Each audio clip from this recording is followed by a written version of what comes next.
Hello, everybody out there in podcast land. It's me, Rudrani Devi, again. That's right, your host for the Get Happy podcast. And today I have a very, very special guest, Miss Pam Houghteling. Hello, Pam. Hello. Thank you so much for having me on here. I'm so grateful that you could join us. I've been secretly a fan for a very long time. And so now here we are together playing. And, if you wouldn't mind, I know how wonderful you are and all the things you do and be.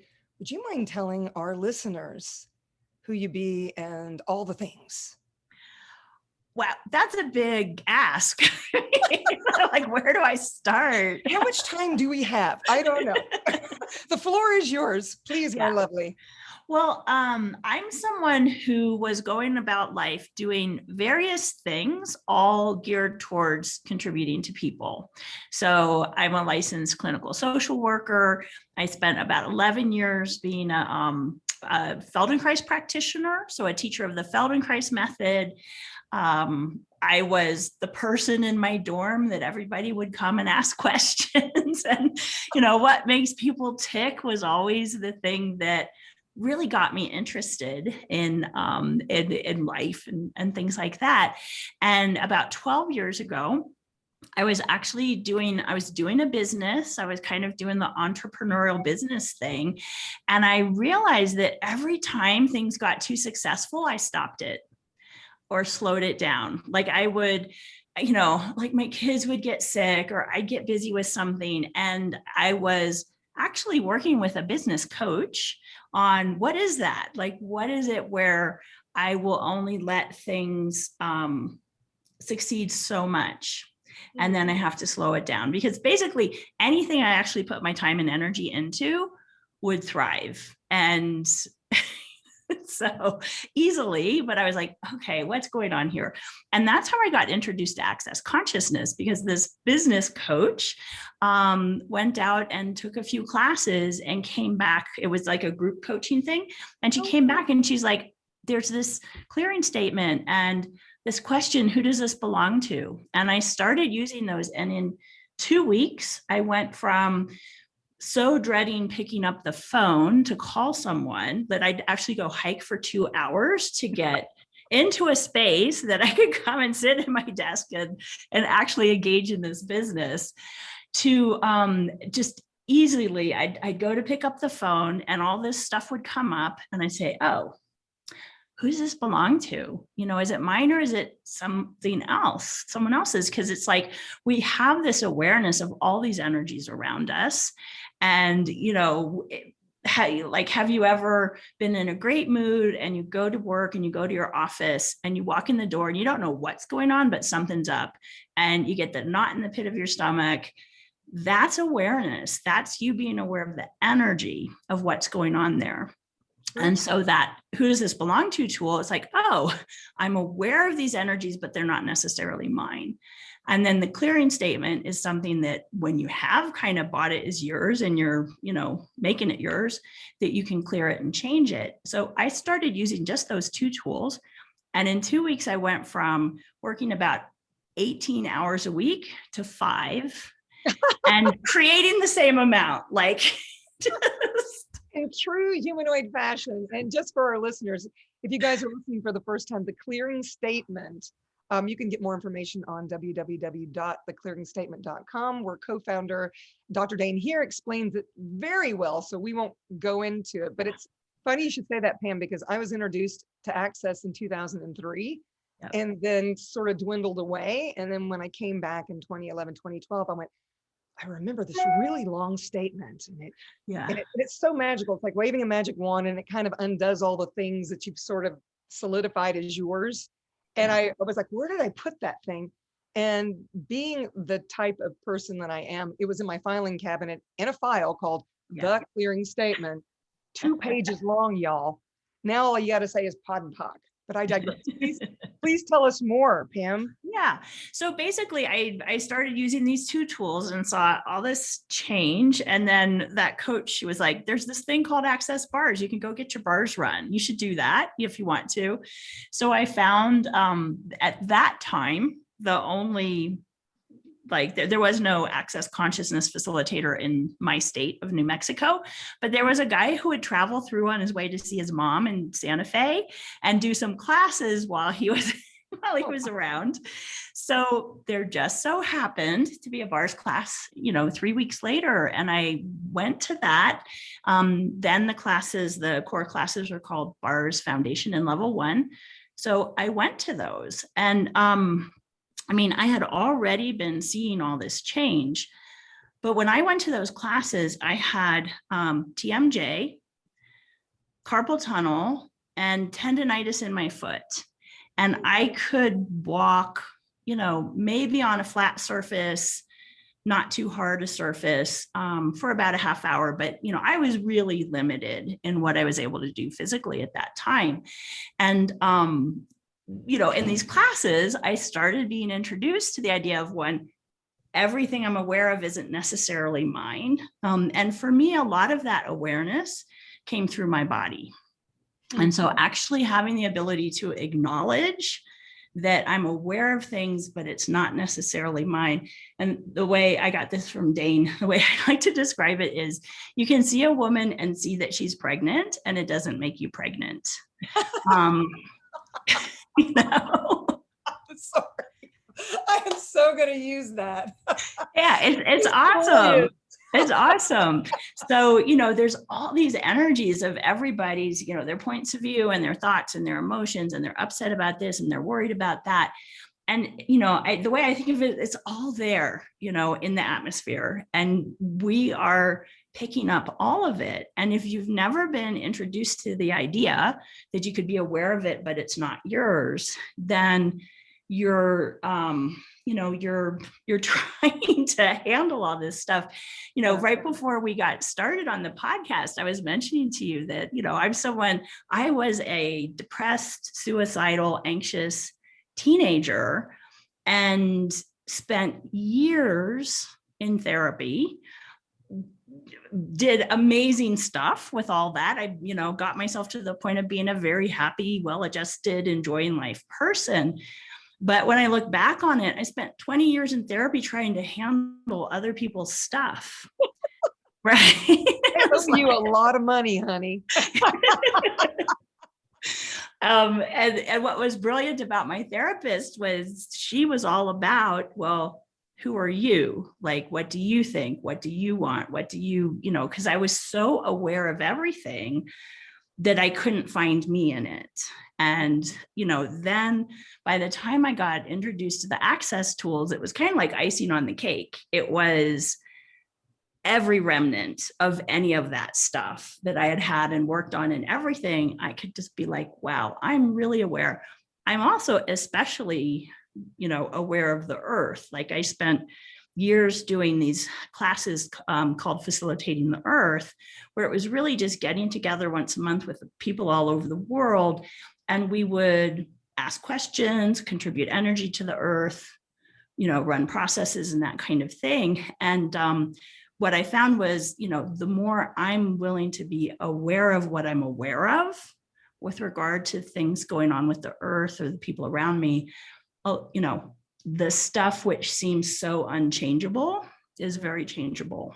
Oh my God. So that is so true. I'm going to interject for a moment. I am definitely Earth's bitch. Yeah. I love this planet so much. I love all the creatures of this planet. Every morning when I get in my hot tub, I do communion with Earth, and I SOP, ESB, all the things with the planet. My mother goes, "What are you doing out there? Your hands are flying." And I'm like, I'm connecting with Mother Earth. And now she's actually seen a little bit of that. Yeah. Where, I'll be SOPing and suddenly this robin or cardinal will come and sit on the edge of the hot tub and side eye me. She's like, you're a bird whisperer. Or, I know it sounds silly, but there is this connection, undeniable connection with this beautiful planet. Yes. It's like we share this one heartbeat. So it excites me when you're telling me all these things. I never miss a day. I don't care if it's pouring down rain. I don't care if I'm in an airplane or in a hotel. Yeah. The earth, you can tap into it like that, and she reciprocates immediately. Right.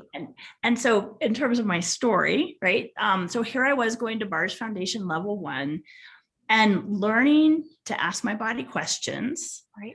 learning I'm aware of things. And, at that time, like I wore a brace on my foot and stuff like that, but I kept wanting to be outside and walking. And this was in the mountains in Taos, New Mexico. So, talk about an uneven place to walk. But I would ask my body questions. I'd be like, okay, body, would you like to walk? I'd get a huge yes, like wear the brace, don't wear the brace, which shoes. And I would keep asking questions and my head would be going, oh my gosh, if you walk, like you're going to make yourself more injured. You're going to have, you got to stop. Like, this is not what you need to do. But I would trust, that my body knows. That's what I was learning, right? My body knows. I can communicate with my body, ask it questions. I can clear the stuff I have coming up about it. Mm-hmm. So we're drawing by the end of the week, like the last day after class, there was a thing where everybody was going to hike up the mountain and then do body energy work in the afternoon. Oh, nice. And I did that. I hiked for 6 hours. Now I had an access facilitator with me, and we would stop, we would run, and because access is all about energy, and some of it's hands-on energy work, a lot of it's verbal tools that are shifting and changing the energy, but it's like change the energy and something different can show up. So, sometimes we'd stop and rest and do energy work on my body. Using the clearing statement on every frigging thing coming up for me about this. Right. And I kept asking my body, does this work? Is this working? Keep going. And I kept getting yes, yes. In fact, a huge yes.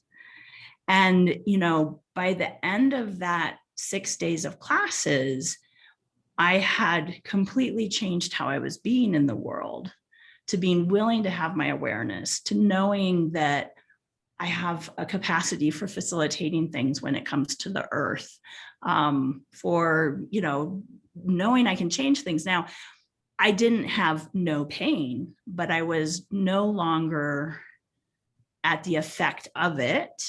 Yes. And within 3 months, each of those things was completely resolved. Wow. I love that. And I love that you said now there was still some pain. I mean, I don't even take an Advil at this point. Most of the time I just reach out and go, Mother Earth, is there anything you want to contribute to me? Because usually when there is a pain in my body, it's her asking for facilitation. Yeah. So that's kind of my Advil now. I just reach out and go, hey, what's going on here? Do you need me? That kind of thing.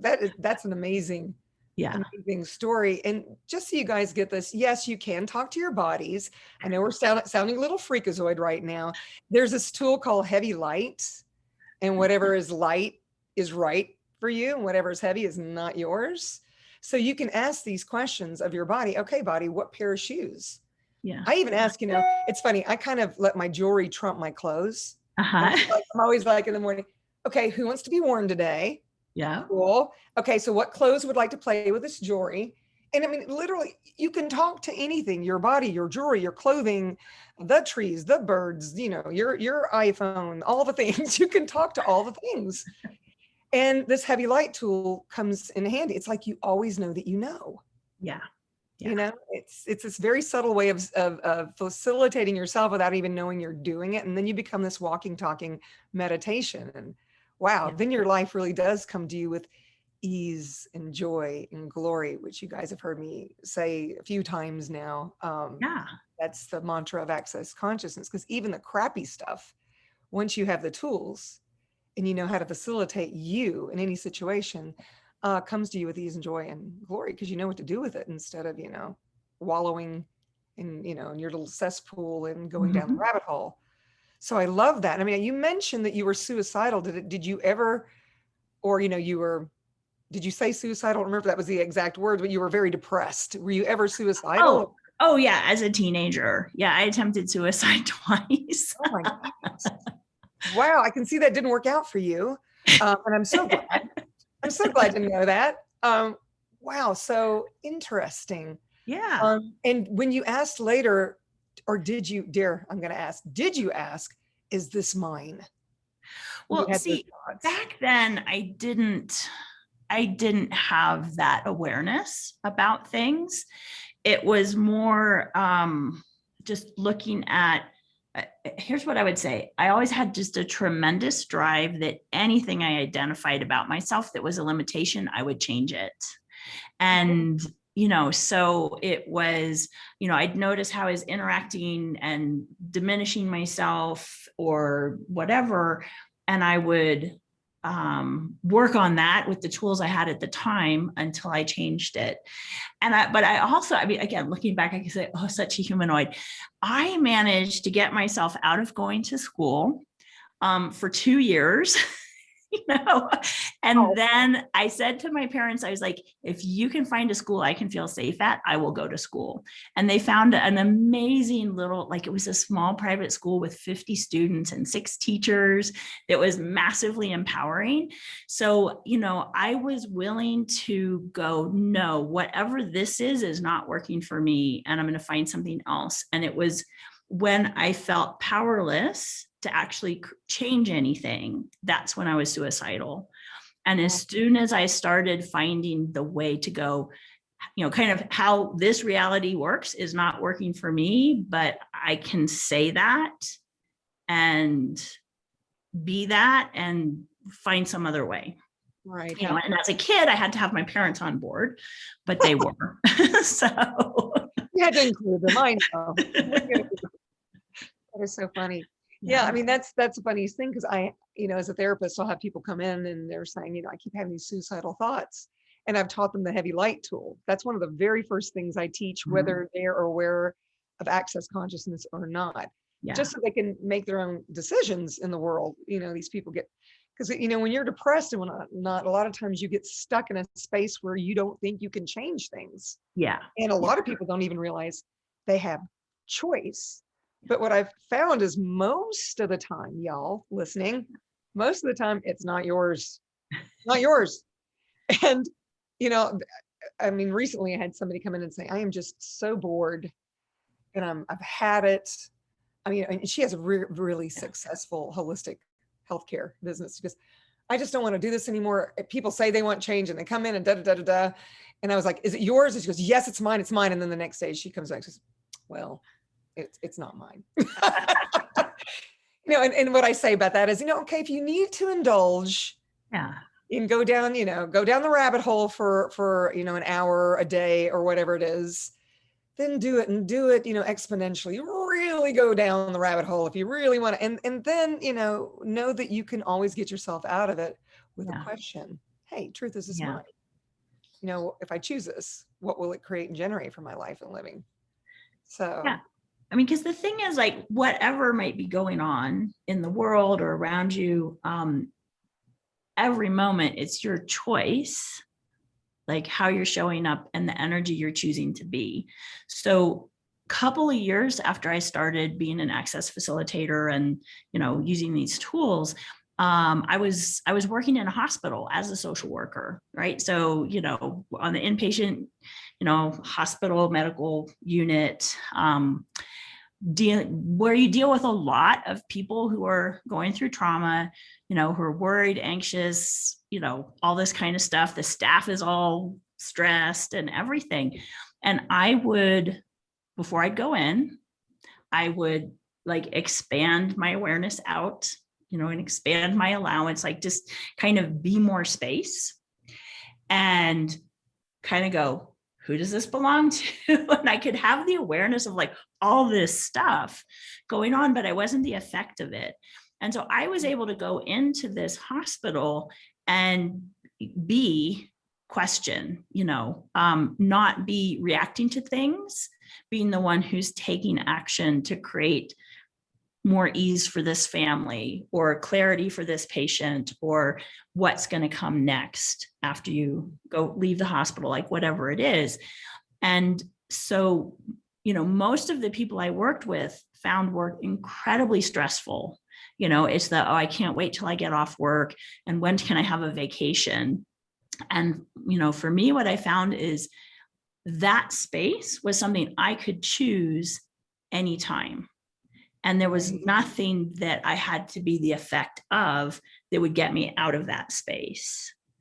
And so I could have a really good day, enjoy myself, enjoy life, be contributing to people, even when, you know, some pretty horrendous things are going on. But it's, if you choose to go into the horrendousness of it, you know, one, you know, as a social worker, we say you lose your objectivity and you can't be very effective.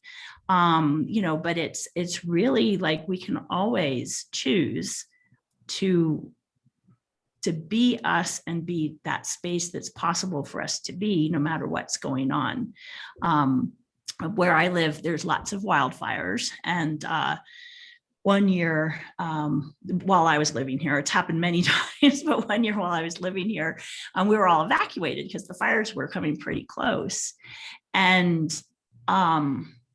I didn't have a point of view about it. It was like, oh, my friend and I are like, look at that smoke, let's go pack because we think we're going to be evacuated. But without the added, oh my gosh, fire, we're going to be evacuated. What if the house burns down? What am I going to do? When anything like that would come up, I would ask first, who does this belong to? Because I was living in a town of people who had been evacuated and had part of the town burn, you know, like 10 years before. So there was a lot of stuff going on for people around this. So I did a lot of who does this belong to, but I was also like, okay, what's actually required if my house burned down? What's going to be the biggest pain in the butt to not have with me?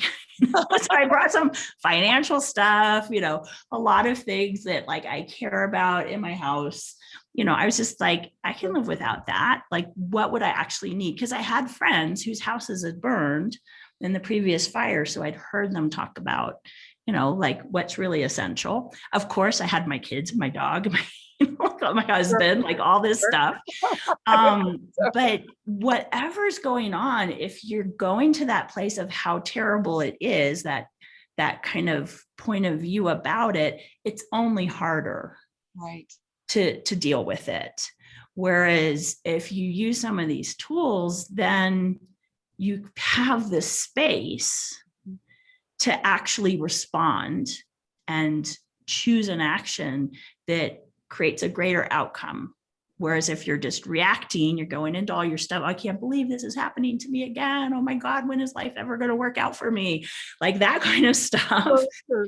We call You that know, you're stuck. You know, where you can't get out of your head and it's like this loop playing over and over. In Nashville, it's all about tornadoes. Mm-hmm. We have so many tornadoes. And literally 1 week before the lockdown, we had a tornado that took out about a third of Nashville's power, including mine. Yeah. It was like, yeah, here we go again. I rented a generator and was able to facilitate this class online that I had to do. And then we couldn't go anywhere. But it's just, and here I was, you know, happy-go-lucky, and all my friends were like, "Oh my God, I need to be facilitated. This is the end of the world." And I'm like, I think it's the end of the world. Yeah, that's an interesting point of view. Yeah, you know, I had to really look at it and go, I am really different. Yes, I'm really different, and you know, perhaps 20 years before, I would have been more like them. You know? Yeah. Yeah.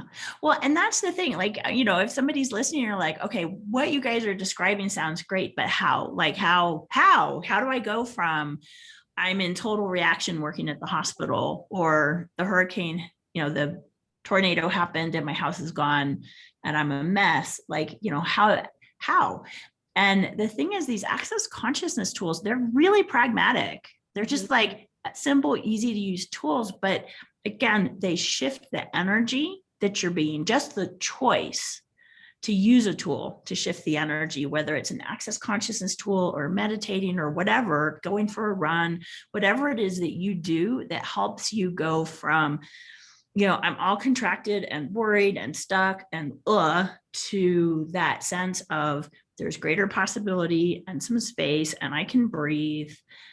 Anything you choose that helps you shift that energy from that space, then you can see more clearly what's available to me, like what's possible here that I could choose that isn't going into my reaction stuff that I habitually go into.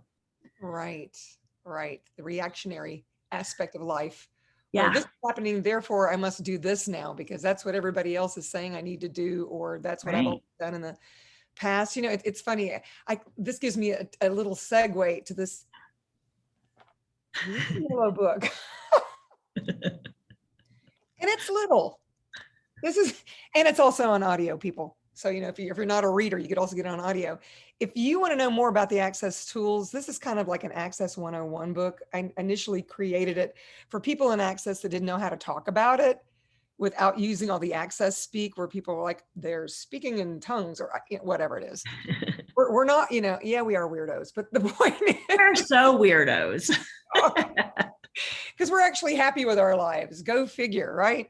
But if you have somebody, or if you're interested in knowing a little bit more about Access, this is a very ease you into what these tools are that we're talking about. I use little vignettes and stories about myself on how the tools work. They don't really work. If you're interested, you can find it on Amazon or anywhere books are sold. And if you happen to be in Access, this is a great book to give to your family. I gave it to my mother and she goes, oh, this is, because I've written 3 books. She goes, this is the best book you've written. I don't necessarily understand everything in it, but the way you told your stories, I'm a storyteller, just like Gary Douglas, the founder of Access Consciousness. But she, now that she's living with me, she's kind of emulating me. She'll go, well, what else is possible now? We need to do blah, blah, blah. What else is possible? Cool. By osmosis. I love what you said, because you said about being different. And that's the thing, like so often we're trying to not be as different as we are. When you asked, well, what was going on that I was so depressed and suicidal as a teen, I was very much trying to fit in and not be as different as I truly am, which is, somebody who is happy. Because it is a choice. It is a choice. Yep. Again, any moment you can choose whether you dive into your shit. I don't know what your swearing policy is. Oh, no, it's quite all right. We use all the swear words. Okay. We're so, cool like that. Yeah. Mm-hmm. So at any given moment, you can dive into your shit, or you can go, okay, I'm going to choose something that changes this energy. I actually had, I call it my month of misery. Oh, wow. You actually dove in you indulged for a whole month. I indulged for a whole month. And this is after having done Access and using these tools every day for like 11 years at that time.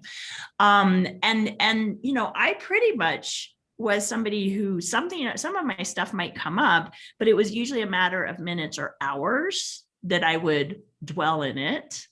And somehow with this, I went so down the rabbit hole, and it had to do with, I had been in a car accident and I was dealing with insurance companies, and I was trying to figure out how to do it right, which is for me, like the nail in the coffin of misery. If I'm going into that, trying to be right, get it right, there's a right way to do it, and I have to figure it out, rather than that space of asking questions and looking at the energy of things and choosing, and then seeing what that creates. That worked, yay, or nah, I don't like that very much, let me choose something else, right? So 2 very different kinds of energy.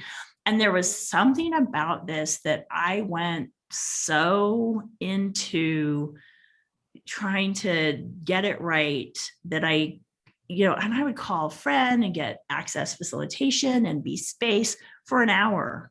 And then I get another email about the car, and be like, oh yeah, good. And kind of this feeling that I can't be happy and I can't have ease until it's all resolved. Now, that's what we do, right? It's like whatever it is that's going on that we've decided this is a problem, and I can't actually have happiness until this is taken care of, or I can't actually be space and be me, or whatever it is. And it was so funny because Dane here was doing a class and I was on it, and I won't go into what he was talking about, but he was talking about himself. And when he was kind of choosing to make something really significant, and I was like, this is just a choice. I'm choosing to make this a big problem that I can't move on until this is taken care of. And I'm making myself unhappy because my kind of natural space and how I be in the world is ease. Like no matter what comes along, Yeah. it's easy. It's ease. Like I just handle things, right? And I don't get upset and I don't, get miserable. And I basically was like, I am so not being me. I'm being something completely different than me. And it's just a choice. And I chose right there. I was like, fuck this. I'm going to start being me again. And I had my daughter run my bars, which is an access, hands-on body process that helps you kind of clear all these points of view and things. Mm-hmm. And then I was done. My month of misery was over. It's just love it. We went from shit to fuck. I wonder what's going to come next. Yes. Funny because I've got a call coming up soon called Relationship or Creationship. What would you like to choose? I like that title. Yeah, it's a little Zoom call we're going to do actually this Sunday. So by the time you guys see this, it will be in the past. Yeah. But maybe if you reach out to me, I'll share it with you. I don't know. We'll see. Very interesting.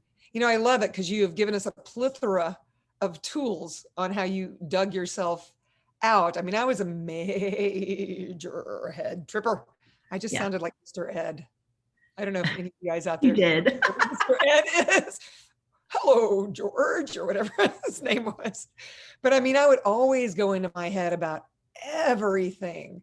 Do I look right for the part? Or because I was a singer, dancer, actress, and I'd be auditioning, and I was also a violinist, and I played in the A strings, and I was so worried about my image and what people thought of me and all the stuff. And when I finally I got bored is what happened. I said, I'm really bored worrying about all this stuff. Right. What else can I choose? This is, exhausting me. And the minute I realized I could let it all go, it opened up so much space for me. Yeah. So much space. And interestingly enough, I felt like I could never sleep because my brain was always going and going. And now it's like, I don't really sleep a whole lot anyway. Yeah. But if my brain's going, it's usually because it wants to create something. Right. And right. That's the beauty of it. Or when I'm in the shower, or when I'm going for a run, all this, and I don't make myself wrong for not sleeping. And I don't make myself wrong for picking up on other people's thoughts, feelings, and emotions. And that's what I love so much about Access. It really teaches you that that you already know what works for you. So go ahead, please. I was going to say the underlying thing you keep saying there is you're not wrong. Like, when you're judging yourself as wrong, then you go down into all this stuff. And when you're willing to just be and ask questions and look at the energy of things and receive and choose, and it's a whole different possibility of how you are in the world. Absolutely. Yeah. And choice creates, you guys. Guess what? Choice creates. What do you know? Choice creates your life. It's pretty amazing. I don't know. Okay. So you've given us so many tools already. Is there one that's like your favorite, or one that you share with peeps all the time? Like, oh my God, this tool. Well, I'd say the one that I kind of most need all the time is, who does this belong to? Because even though I know, and I have again and again and again, asked the question, who does this belong to? Is it mine or someone else's or something else's? Like, the something else is where it gets into the awareness of the earth. And, and then is the earth giving me information? Is it asking me for something to contribute? Like, so I'd say a lot of times I kind of be that space, but I still get caught up in things like my month of misery. I mean, that was just in January. That was pretty recent. Oh, wow. Yeah. And she's a veteran, you guys. She's been in for a long time. I mean, I have as well. I didn't super leap in until, 2011, which is now shocking me. That was like 10 years ago. Yeah. So it's not about, oh, you start using these access tools and like everything's hunky dory and you never have any stress in your life again. It's like, there's things there, but it's in that moment what you choose. And I chose a month of judging myself and judging things as right or wrong. And I need to find the right way. And as soon as I kind of had the awareness, it was like, oh, okay. But I find Who Does This Belong To is like my go-to tool. The other one I use all the time is there's 4 questions. And I use these questions kind of like when I'm in the stuff, I ask these questions and it creates more space so that then I can look at, well, what's another tool or what else? And it's, what is this? What can I do with it? Can it change? And if so, how do I change it? Like, just as I'm asking this, like you listening, like, do you feel a little more space, a little easier to breathe, a little more possibilities? And then it's like, okay, so what else? Like what am I aware of? And then often it would be a tool like, who does this belong to? I might use next. So I love that. Yeah, that's those 4 questions. When I first got them, I wrote them down on a sticky note. Well, actually, I wrote them down on several sticky notes all over my house, because I realized that whenever a problem would come, I wouldn't ask. I would always say, I wouldn't say, what is this? I'd be like, oh my God, what am I going to do with this? Which is not a real question. Yeah. Oh no, this shit again. Or a bill would come and I'd be like, okay, I remember being there. Why am I so shocked that it's this much? Or whatever it is. Another question I like to tack on to the end of that is, it says you've got, what is this? What can I do with it? Can I change it? If so, how can I change it? And then you let the universe take care of it and you leave it alone, because a lot of us then start going, okay, where's the answer? A lot of times I'll be like, is now the time to change it? Yeah. Yep. Yeah. A lot of times I get stuck going, well, where is it? I asked the 4 questions. Where did it go? Why is it taken care of? Because sometimes it's not the time. Yeah. It's like, even when when something's coming up, I'll even say, is now the time for me to have this conversation? It could be that they're not in the space for it, or that I'm not in the space for it. Yeah. I mean, I love that about access. It's like you can ask about everything, from is now the time to have this conversation to what pair of shoes want to go for a hike. I mean, it's anything, Well, and to me, underlying all of it is the choice to be. Mm-hmm. So, one of the things I've been playing with lately is, okay, what energy can I be that would create something different? What energy can I be that would allow me to have more ease with this? Like whatever it is, it's that acknowledgement that it's the energy, and I can shift and change the energy. Like no matter what's going on, no matter how long it's been going on, that awareness that I can choose the energy I'm being, and I can change the energy I'm being, and that changes everything around me. Like there's nothing that is so stuck that you can't choose different and create something different. Yeah, true story. So you said you've just now been playing with this, I guess more recently, because this is a tool at Access also. Can you give us an example just so that people can get an idea? Like, was there something? Yeah. Like, okay, so say there's, one of the things I deal with a lot in my work is the complaints that people have, right? So that sorry, person. Pam Houghteling. So sorry, Miss Houghteling, but this is working for me. Can you please tell me why they do? I can only imagine. But it's when we have over 10,000 facilitators, and there are complaints sometimes, and sometimes something will come across. Like most of the time, I'm the space that we're talking about, right? And I'm able to address things really effectively without a big point of view about it. And sometimes something will come across and I'm like, well, fuck. I so don't want to deal with this right now. And I don't try to beat myself. I go, I can't believe you're doing this. She honors herself, people. It's not that she doesn't care. She honors herself. I honor myself. Time out is what's going on. I get it. Exactly. Because I also know not time for Miss Houghteling right there in those 10 seconds. Anyway. Now is not the time. But then what I'll do is I'll go, okay, so what energy would I like to be? and I'll go take a walk, or I'll go to bed early. I'll like take a bath. I'll just call a friend, like use a tool, whatever it is that allows me to be me and be the space of me. And then from there, then I might be like, yeah, still going to wait till tomorrow. This is not something I want to deal with right now. Thank you very much. I'm going to do other things. Or it might be, then I have the clarity of what's required here. And then I can just go take care of it. I love that. Yeah. Huh. So that's when that tool comes in very handy, boys and girls listening out Yep. there, podcast land or YouTube, wherever Yep. you're getting this. Wow, fantastic.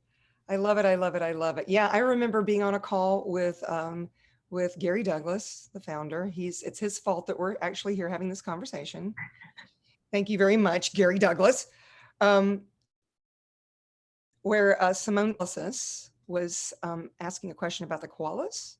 Yeah. Because she had seen something about how they were going to be extinct by a certain year. And she was like, I don't know if I want to be in a world where there are no koalas. And so she asked Gary, what can I do about this? Can we do a clearing? Is there anything that we can do? And he goes, why don't you start asking what you can be to change that? Yeah. And that really shifted my world. So that's that space where every morning where I go, Mother Earth, what can I be for you? Yeah. So you can create you the way you would like to be without all of my projections and expectations of what you're supposed to be. Because there are so many people that have points of view about this beautiful planet. Yeah. And what if, the Mother Earth has already got it taken care of, y'all. Like even with the tornadoes and with the fires, and yes, those are catastrophes, and they can be really devastating. And what if Mother Nature knows something that we don't know about all that? See, right there, like when you said those are catastrophes, that's how we define it. Yeah. Right. It's like, okay, the fire burned this land and these houses, and it is. And it's the definition we put on what that means and how terrible it is and how destructive it is, or what are we going to do, that it creates like so much more suffering with it. Whether it's be with what is, and then you can perceive what you can change and create different with it. Just by being willing to be whatever's required, y'all. Yeah. It's pretty beautiful. And it's so simple. Why didn't I think of that years ago? I could less suffering in my world. Drama and all the things. Wow. This has been such an amazing conversation. And I think I could talk to you for days, and maybe we can do this again, actually, because this has been absolutely delightful. Cool. I would love to have you as a guest again if that's something that would pop for you. Thank you. So, thank you. And okay, if you could leave one thing with our listeners and watchers, what would that be? Bum, bum, bum. What if you on the suspense now. No pressure. What if you truly can change anything? Yeah, what would that look like? I love it. Yeah, Yeah. We'll let you guys stew in that for a while. And Pam, if people were looking for you, where could they find you, love? I have a website. It's pamhoughteling.com, which no one will know how to spell. So it's PamHoughteling.com. And, that has all kinds of things that I do on there. I'll make sure that it's down there in the links so that y'all can find her with ease, because I wasn't even sure how to pronounce her name. I'm like, why is this information here? It doesn't make any sense to me. Let's just do it phonetically. Why don't we? Could you just change your name? No, I didn't go into all that.